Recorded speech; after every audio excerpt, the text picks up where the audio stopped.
뭔가 그 이후에 다른 이유가 있거든요. 새벽에 울면서 막 전화를 한 거예요, 경찰에. 소장에는 이렇게 써 있어요. 매일 아침마다 나한테 써서 문자를 보내. 가상화폐가 폭락을 해서 3억 원 전 재산이었거든요. 무조건 이혼에 반대한다.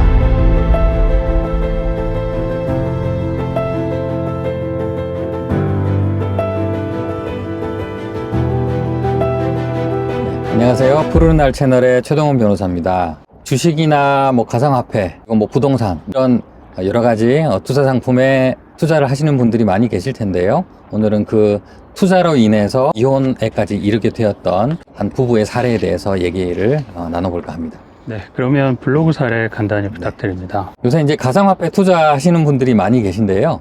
얼마 전에 이제 그 루나라는 가상화폐가 폭락을 해서 루나를 만든 분이 뭐 해외로 도피를 하고 또 해외에서 잡혀서 또 재판을 받고 또 뭐 한국으로 송환을 하느냐 미국으로 송환을 하느냐 지금 그 단계까지 지금 와 있는데요. 그 가상화폐가 폭락을 할 시점에 이 부부가 이혼 문제가 이제 시작이 됐거든요. 네.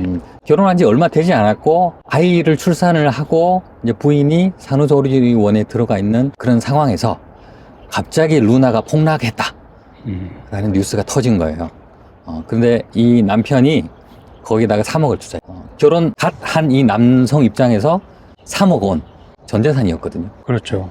그 대학 졸업 후에 결혼하기 전까지 모았던 전 재산을 거기에 다 넣은 거예요. 그리고 이제 물론 이제 이 부인도 그런 재산이 있다는 걸 알고 있었죠, 당연히. 그래서 뭐 잘 해봐라. 지금 막 그 가치가 엄청 높아지고 있으니까 수익을 잘 남기면 좋겠다라고 뭐 열심히 해라고 응원도 해주고 했었어요.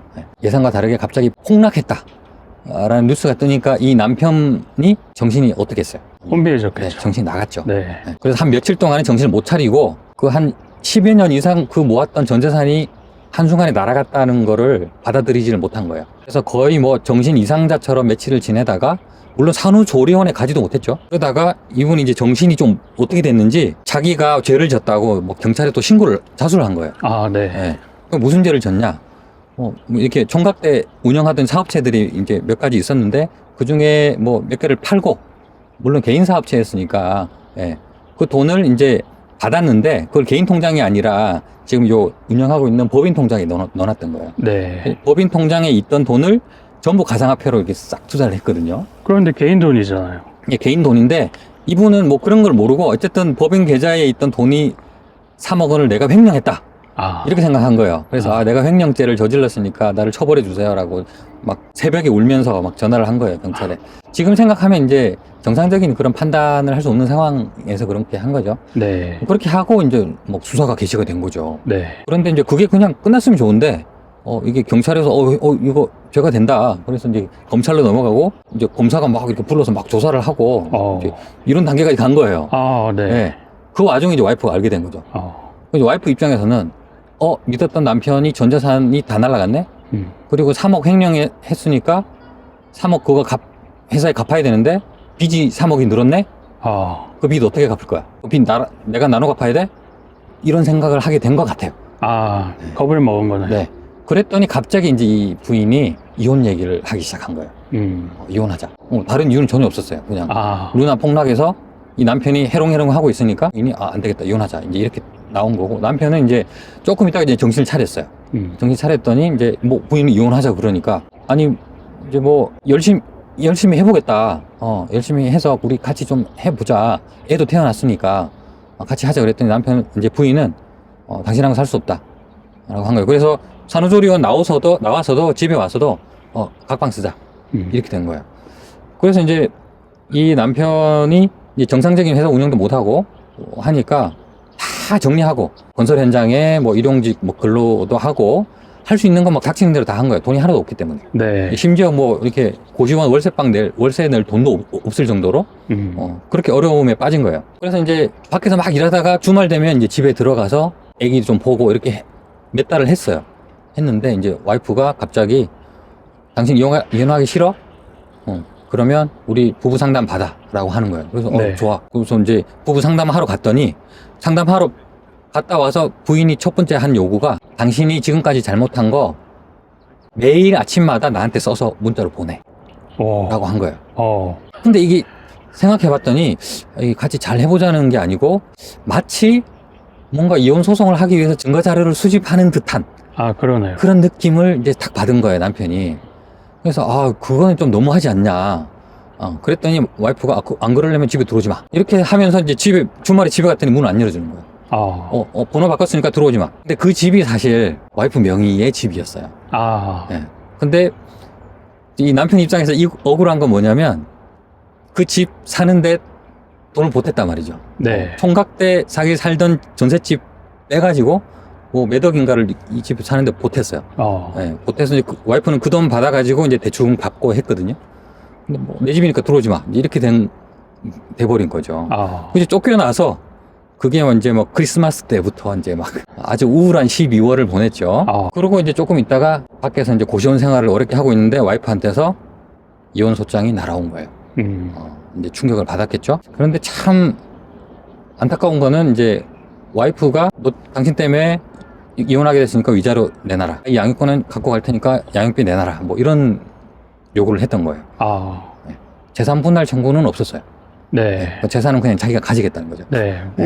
그래서 이걸 받고 남편이 이제 와서 이게 이혼 사유냐? 이혼이 되는 거냐? 네. 난 이혼하기 싫은데. 그래서 이혼 좀 못하게 해달라. 라고 하면서 저한테 오신 거예요. 남편 측에 일방적으로 되게 불리하게 돌아갔는데, 네. 그분은 그럼에도 불구하고 결혼 생활 유지하고 싶으셨나 보네요. 이제 남편 입장에서는 이제 이런 생각을 했죠. 무슨 투자를 하다가 돈을 잃을 수도 있는 거 아닌가? 네. 그게 잘못인가? 내가 잃고 싶어서 뭔가 불법적인 데다가 투자를 하다가 내 잘못으로 돈을 잃은 게 아니라 주식 투자했다가 같이 떨어지면 이혼해야 되나요? 이혼 사유가 되나요? 내 잘못인가요? 가상화폐 정상적으로 이렇게 거래소 통해서 이렇게 사고 팔고 하다가 과정에서 갑자기 가치가 떨어져서 손실을 봤는데 그럼 그게 이혼 사유가 되느냐? 그것만으로는 이혼 사유가 안 된다고 생각한 거예요. 네. 내가 불법적으로 투자를 한 것도 아니고 와이프 몰래 한 것도 아니고 물론 이제 그런 사례도 예전에 제가 소개를 해드렸어요. 네. 와이프 몰래 막 대출 막 받아가지고 네. 땅 사고 투자하고 했다가 손해를 봤다거나 하면 그런 거는 이혼 사유가 될 수가 있죠. 부부간의 네. 신뢰관계를 훼손시킨 거잖아요. 그런데 이거는 총각 때부터 투자를 해오던 거고 네. 와이프한테도 다 얘기했고 근데 갑자기 나도 알지도 못하는 이유로 갑자기 폭락을 한 거예요. 그러면 내 잘못으로 내가 이혼 당해야 되나? 내가 위자료 줘야 되나? 이렇게 생각을 한 거죠. 실제 이렇게 가상화폐뿐만 아니라 주식 투자 아니면 집에다 투자한다든지 투자한 거에 대한 실패를 이혼 사유로 드는 경우가 굉장히 많은가요? 흔치는 않죠. 저는 이제 얼마나 이혼 사유가 없었으면 이런 것까지 얘기했을까라고 이제 생각은 했어요. 그래서 이제 와이프 소장에는 이렇게 써 있어요. 잘못 투자를 해가지고 형사 처벌까지 받을 위기에 처했다. 집을 이지경으로 몰아갔다. 그리고 아이가 태어났는데도 거기 가상화폐에 정신 팔려가지고 집안 일에 육아에 가사에 소홀했다. 이런 것까지 다 언급을 하는 거죠. 물론 이제 좀 과장된 말이겠죠. 네. 그래서 폭락했기 때문에 이혼합니다. 라고는 얘기는 하지 못하고 그걸 조금 이제 과장해서 살을 붙여서 과장해서 이제 나온 거죠. 사실 사례의 경우에는 총각 때부터 모은 재산으로 그러니까 아내가 공동으로 기여한 재산이 아닌 것 같은데 그런 게 이혼 사유가 될 수는 없는 거죠. 이게 그러면 과연 이혼이 되느냐? 한 10년, 20년 전 같으면 단순히 그런 이유만으로는 이혼이 안 된다라고 이제 말을 할 수가 있었어요. 조금 이제 실무에서 쓰는 용어를 말하자면 유책주의냐 파탄주의냐를 놓고 봤을 때 우리나라는 유책주의거든요. 그러니까 뭔가 혼인 파탄에 책임이 있어야 이혼 사유가 되는 거예요. 그냥 아무 책임도 없고 한데 단순히 그냥 서로 마음이 변했다, 파탄 났다 그런 이유만으로 이혼을 시켜주지는 않는다는 거예요. 네. 그래서 그런 어떤 잘못이 있는지 이혼 사유를 들어라 라고 하는 게 우리 법의 입장이고 법원에서도 그런 식으로 이혼 사유를 다 들어보겠죠. 네. 그런데 조금 경향이 이제 변하고 있는 것 같습니다. 약간의 이제 파탄주의 쪽으로 점점 이제 변하고 있는 것 같고요. 대부분의 선진국들에서는 지금 파탄주의로 다 갔어요. 네. 하지만 우리나라는 아직 이제 전통적으로 어떤 이제 유교적인 그런 근본이 있기 때문에 그냥 잘 살다가 나 마음 변했어 우리 끝.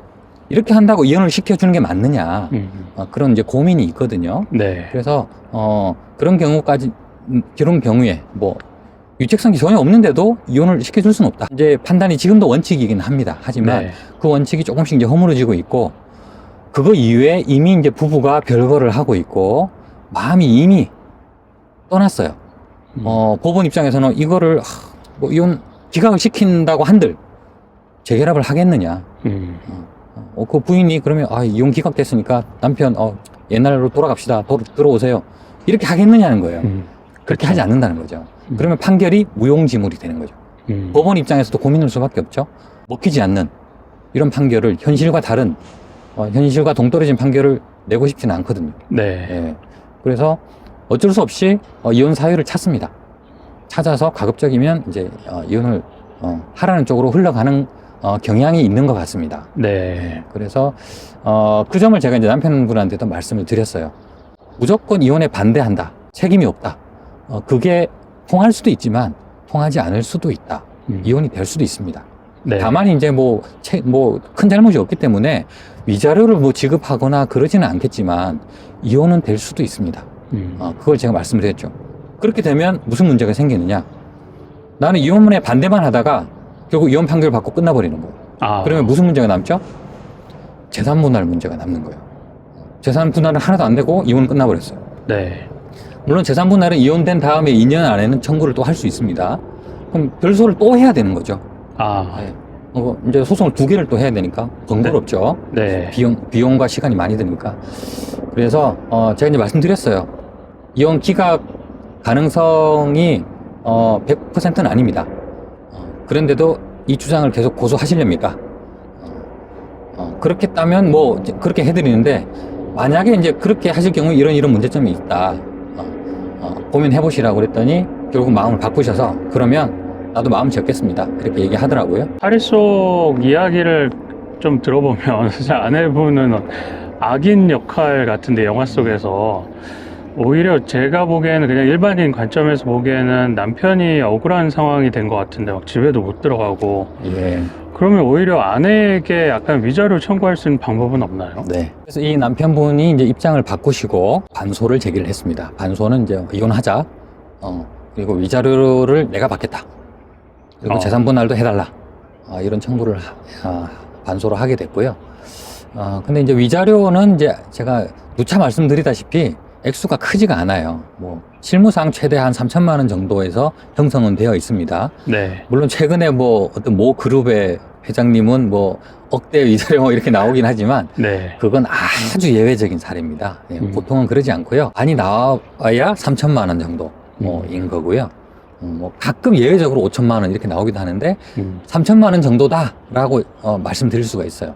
그런데 3천만 원을 다 받을 정도가 되려면 또 뭔가 정말 뭐 잘못했다는 직접적인 증거가 나와야 되고 하기 때문에 그런 증거가 명백하지 않고 한 사례에서는 또 3천만 원까지도 안 나오거든요.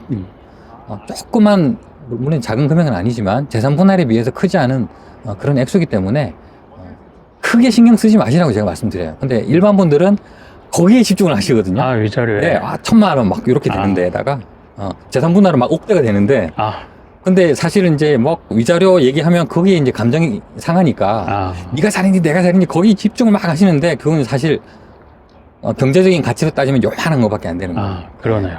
그래서 이제 이 사건에서도 제가 크게 신경 쓰지 마시라고 했고, 법원에서도 이제 그거를 굳이 막 이렇게 막 세세한 단위까지 나누어 가지고 네가 잘못했고 요 부분 네가 잘못했고 했으니까 뭐 몇백만 원 몇천만 원 이렇게 해주면 좋은데 그렇게까지는 또 신경을 안 써주는 경우가 대부분입니다. 예. 어떻게 표현하냐면 파탄이 됐고 둘 다 잘못이다. 예. 너는 이래서 잘못이고 너는 이래서 잘못이다. 그럼 남편 입장에서 제가 무슨 잘못이에요? 예, 뭐 아이 낳고 이런 상황인데 네가 뭐 가상화폐 폭락했다고 와이프한테 신경을 덜 쓰고 집안에 소홀하고 이런 건 있지 않았냐 뭐 이렇게 얘기하는 거거든요. 그 부인한테도 아니 남편이 이렇게 됐으면 위로를 해줘야지 그거 빚 나눠 갖기 싫다고 바로 이혼 소송을 내는 게 말이 됩니까? 네. 둘 다 잘못이에요. 이제 이렇게 하는 경우가 있거든요. 네. 네. 그래서 뭐 잘못에 약간의 경중은 있겠지만 위자료를 어느 쪽으로 부과하기까지는 좀 무리일 수 있는 거죠. 그래서 위자료는 서로 없는 걸로 해라 이렇게 나가는 경우도 아주 많습니다. 이번 사례도 뭐 그런 케이스라고 할 수 있고요. 집중해야 될 거는 재산 분할인 거죠. 네. 와이프는 재산 분할 없이 혼자 그냥 이혼하고 끝내려고 싶었던 거죠. 네. 그 남편이 떠하는 빚 신경 쓰고 싶지 않고 네. 사실 남편은 알거지가 됐으니까 그 남자를 부양하고 싶지도 않았던 거예요. 제가 보기엔 약간 이제 좀 적절하지 않은 그런 생각인 것 같은데 참 안타깝죠. 요새 이제 부부간의 정이라는 것이 이런 어떤 이해타산적인 부분이 굉장히 많이 들어와 있구나라는 네. 걸 이런 사건을 통해서 느꼈어요. 그게 현실적인 판단일 수도 있지만 인간적인 측면에서 좀 생각을 해보면 많이 아쉽죠. 네.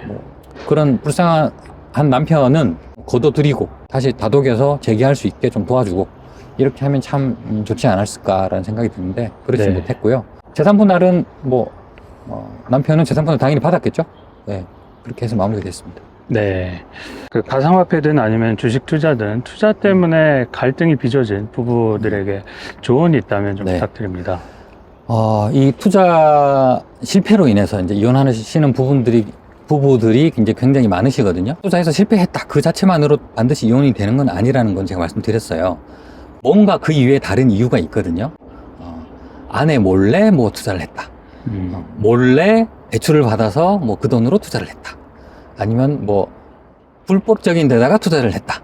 그리고 뭐 와이프한테는 1억 투자했다라고 얘기를 해놓고 몰래 뭐 3억을 뭐 이렇게 투자를 했다. 라거나 그런 부차적인 이유가 분명히 있습니다. 그런 것들은 부부간의 신뢰를 깨는 행동이고 당연히 이혼 사유가 되고 당연히 위자료 지급 사유가 됩니다. 그래서 무조건 주식이 떨어졌다고 내가 이거 이혼 당해야 되냐?